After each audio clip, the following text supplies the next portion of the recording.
Hello students, ये आपका part 4 video इस चैप्टर का। पार्ट 4 वीडियो में हम लोग चैप्टर पढ़ रहे हैं मानव नेत्र यानी कि ह्यूमन आई। और आज का हमारा पहला टॉपिक है वायुमंडलीय वायुमंडलीय अपवर्तन। वायुमंडलीय अपवर्तन अंग्रेजी में क्या बोलेंगे? Atmospheric atmospheric atmospheric refraction. Atmospheric refraction यानी कि वायुमंडलीय अपवर्तन। हम लोग अपवर्तन के बारे में पिछले चैप्टर में पढ़ चुके थे। हम लोग देखे थे कि अपवर्तन क्या होता है कि जब प्रकाश की किरण एक पारदर्शी माध्यम से दूसरे पारदर्शी माध्यम में जाती है तो उसके दिशा में परिवर्तन होता है, उसी को हम लोग क्या कहते हैं? अपवर्तन कहते हैं। और यहाँ बात आ रही है वायुमंडलीय अपवर्तन की, यानी वायुमंडल के अंदर जो अपवर्तन होगा वो आपका वायुमंडलीय अपवर्तन होगा। अब वायुमंडल के अंदर अपवर्तन होता कैसे है?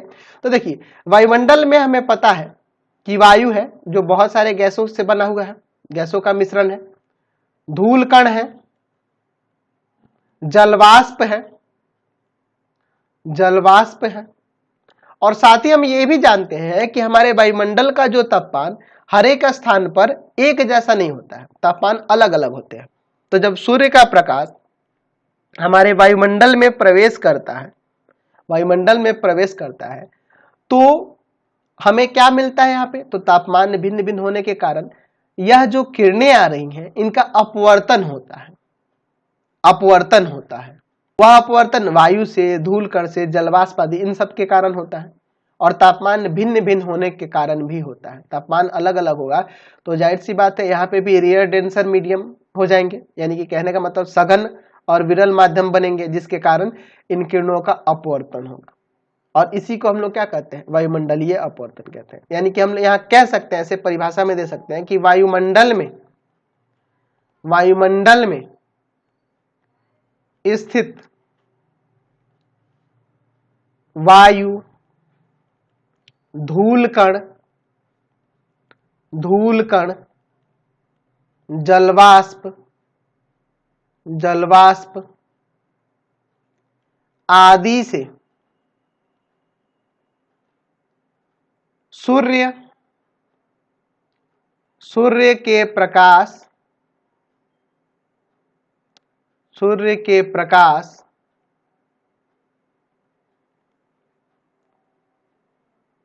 का अपवर्तन की क्रिया वायुमंडलीय अपवर्तन कहलाता है। वायुमंडलीय अपवर्तन कहलाता है। अब वायुमंडलीय अपवर्तन के कारण हमें क्या क्या देखने को मिलता है?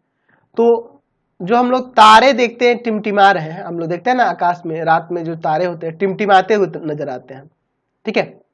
तो तारों का टिमटिमाना भी जो है ना वो वायुमंडलीय अपवर्तन के कारण ही होता है। तारों का टिमटिमाना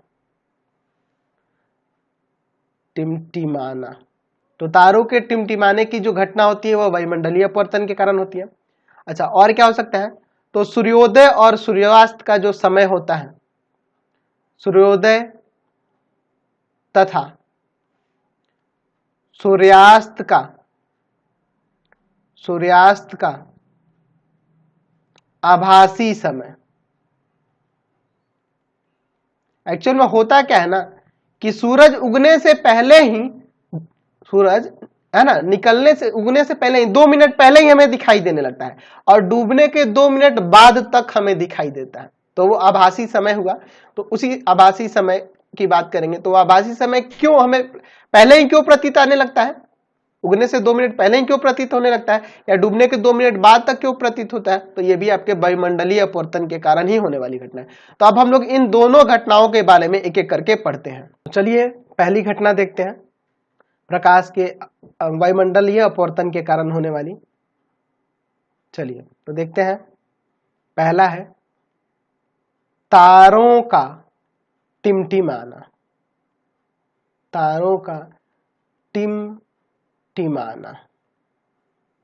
अंग्रेजी में से क्या कहेंगे जी? टिमटिमाना को कहते हैं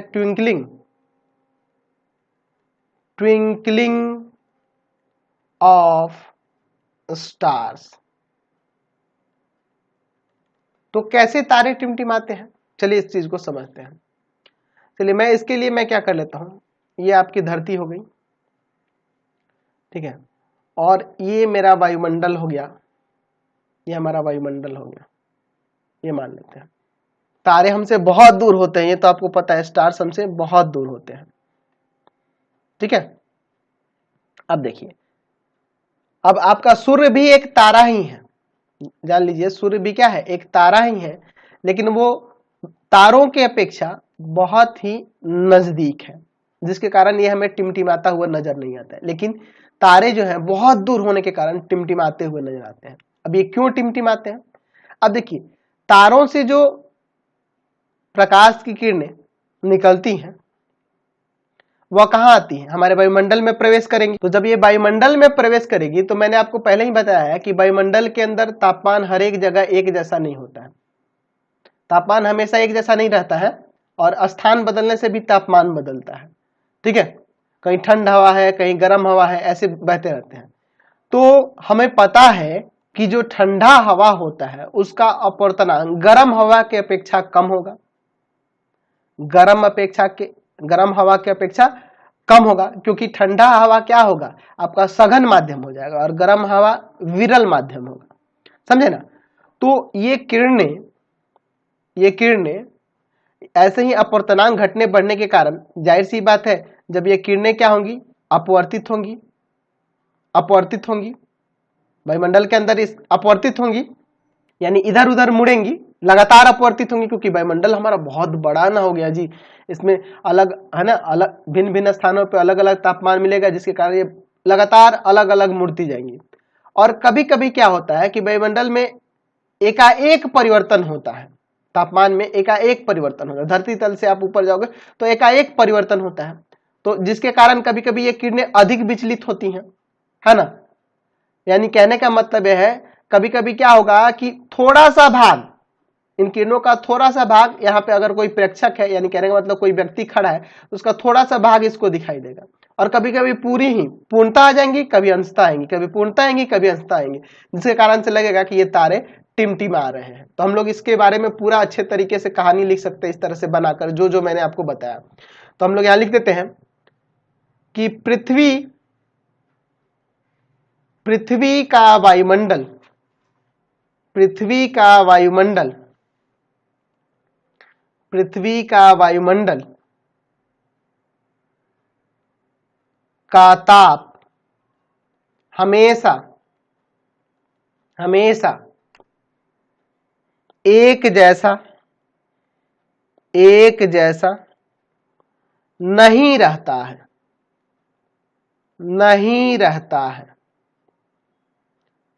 क्या होता है, एक जैसा नहीं रहता है।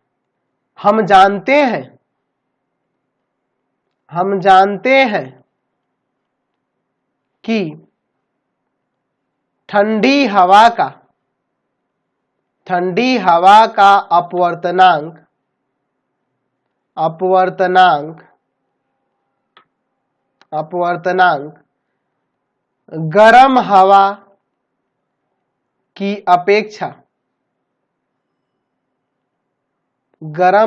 की अपेक्षा अधिक होता है।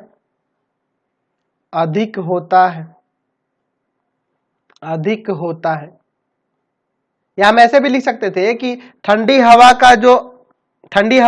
की अपेक्षा गर्म हवा का अपवर्तनांक कम होता है, यानी ठंडा हवा का अपवर्तनांक अधिक होगा और गर्म हवा का अपवर्तनांक कम होगा, ठीक है। क्योंकि ठंडी हवा कहने का मतलब वो सघन माध्यम हो गया ना, और गर्म हवा आपका विरल माध्यम होगा। तो यहाँ पे अब आगे लिख सकते हैं, अपवर्तनांक यहाँ पे हमें देख रहे हैं भिन्न भिन्न मिल रहे हैं वायुमंडल में अलग अलग ताप होने के कारण, ठीक है। इसलिए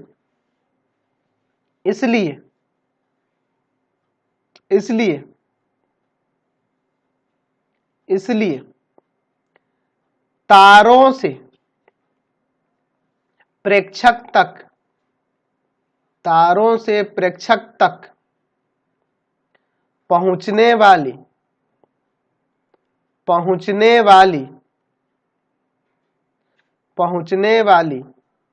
किरणें किरणें वायुमंडल के अपवर्तनांक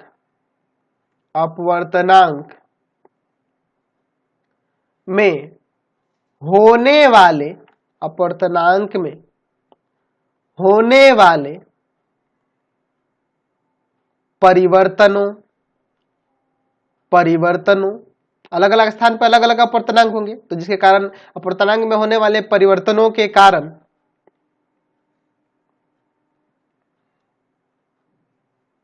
ये जो किरणें होती है क्या होती है, मुड़ जाती हैं, अलग अलग मुड़ जाती हैं, अलग अलग मुड़ जाती हैं। कभी कभी मध्यावर्ती या मध्यवर्ती भी कह सकते हैं, मध्यावर्ती यानी कि बीच के स्थानों में, वायुमंडल के बीच के अंदर, बीच में मध्यवर्ती वायुमंडल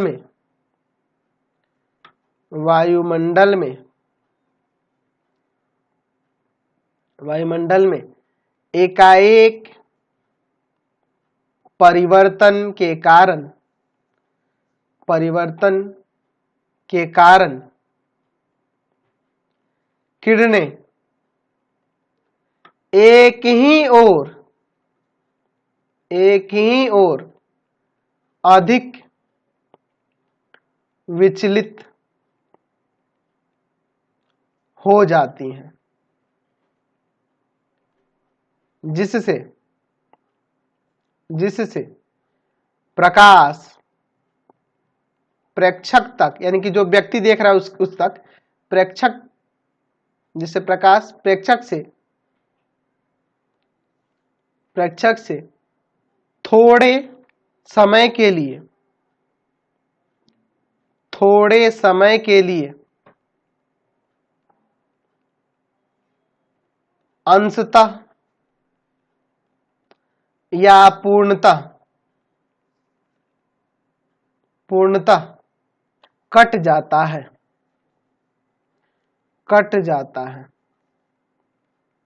ठीक है, और जब प्रकाश पूरी तरह से कटेगा या थोड़ा कटेगा, कभी आएगा कभी नहीं आएगा, इसलिए तारे टिमटिमाते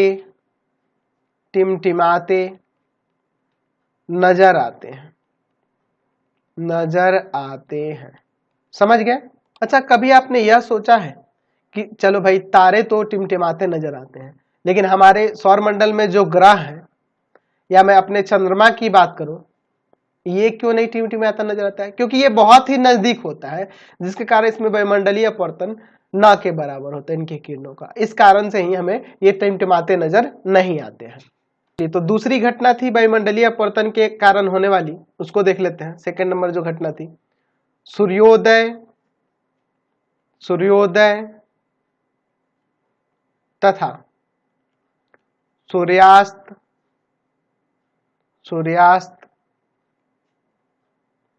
के आभासी समय।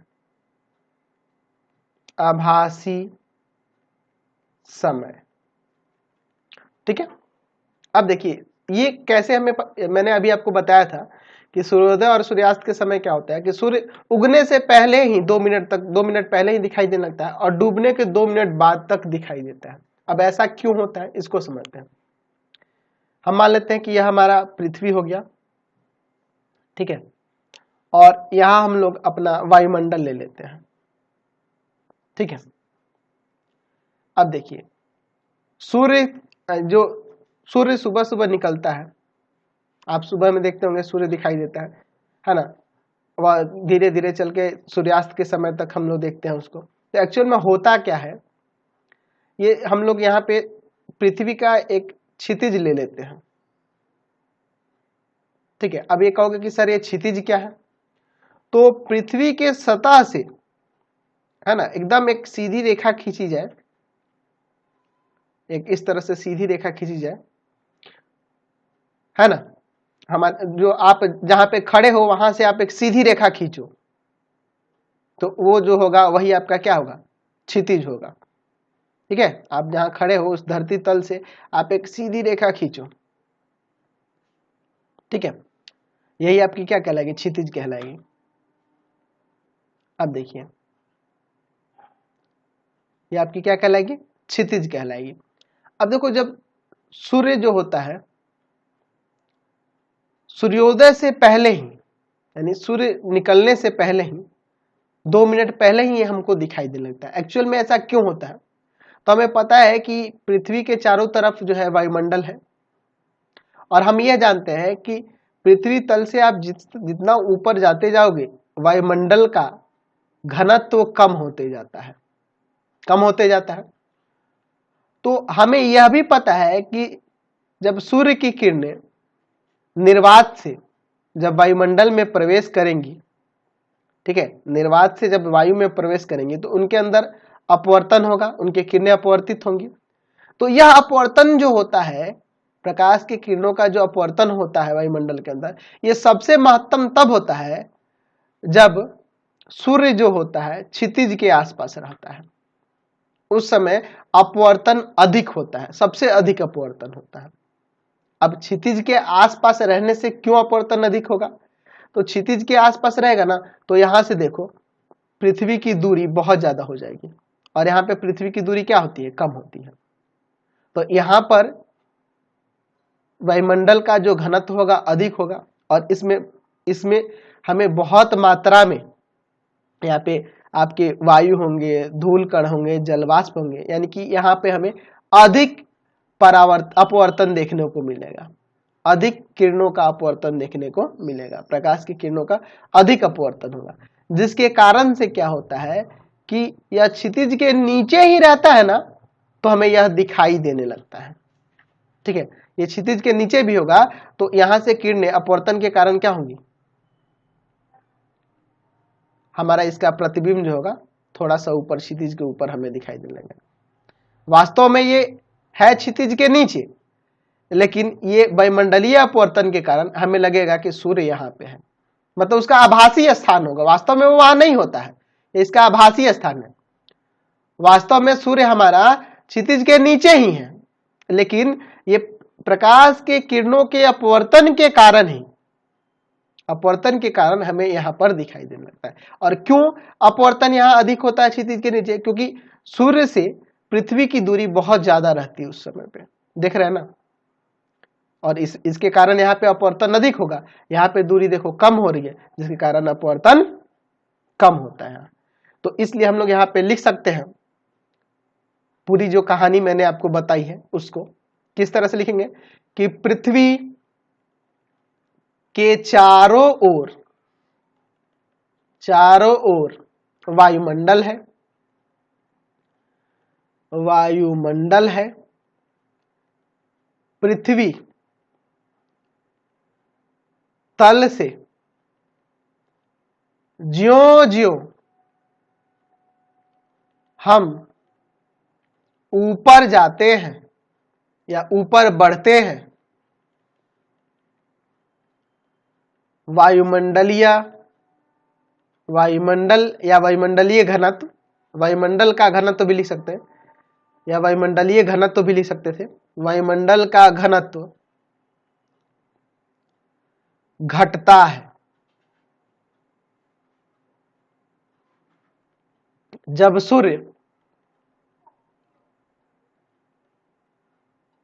की किरणें निर्वात से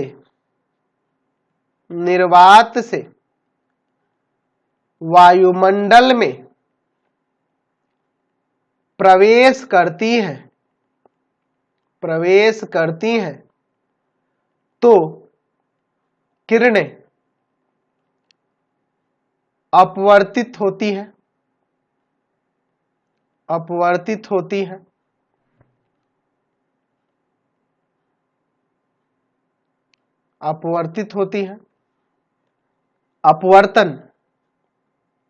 अपवर्तन तब महत्तम होता है जब सूर्य क्षितिज पर होता है। सूर्य क्षितिज, सूर्य क्षितिज पर होता है। अपवर्तन कब अधिक होता है? जब सूर्य क्षितिज पर होता है, क्षितिज पर होता है। इसी कारण सूर्य अपनी वास्तविक ऊंचाई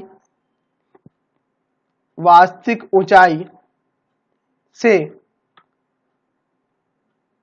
ऊंचा दिखाई पड़ता है या दिखाई देता है, दिखाई पड़ता है। अतः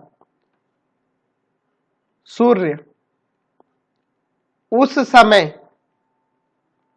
दिखाई देने लगता है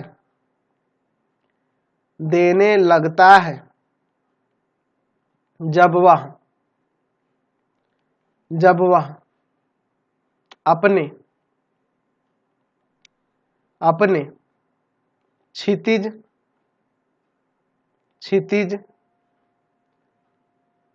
से थोड़ा नीचे ही होता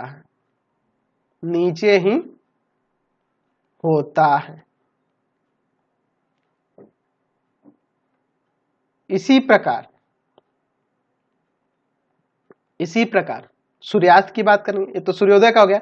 अगर मैं सूर्यास्त की बात करूं तो सूर्यास्त के समय भी वही हो जाता है, दूरी बढ़ जाती है और दूरी बढ़ने के कारण वही अपने क्षितिज, ये नीचे चले जाने के बाद भी, क्षितिज से नीचे चले जाने के बाद भी हमें अपने ये क्या होता है, थोड़ा ऊपर दिखाई देता है। या लिख सकते हैं इसी प्रकार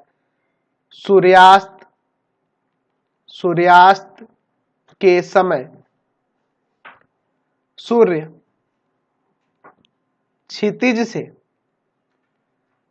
से नीचे चले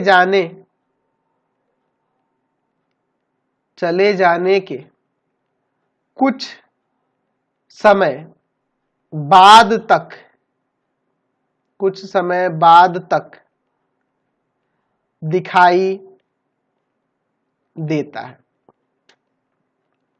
ठीक है, तो इसी कारण से क्या होता है, इसीलिए सूर्योदय और सूर्यास्त का क्या होता है, बीच का लगभग 4 मिनट बढ़ जाता है, यानी 2 मिनट सुबह बढ़ जाता है और 2 मिनट शाम में बढ़ जाता है। तो लिख सकते हैं कि जिससे सूर्योदय और सूर्यास्त के बीच का लगभग 4 मिनट बढ़ जाता है।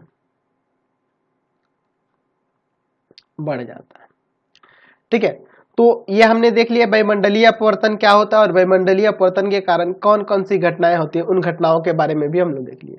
तो इस वीडियो को अब यहीं पे एंड करते हैं। अगले टॉपिक को हम लोग अगले वीडियो में देखें। आपको हमारे 3 चैनलों को सब्सक्राइब कर लेना होगा। पहला है पाथफाइंडर क्लासेस छपरा, दूसरा है भारती भवन रविकांत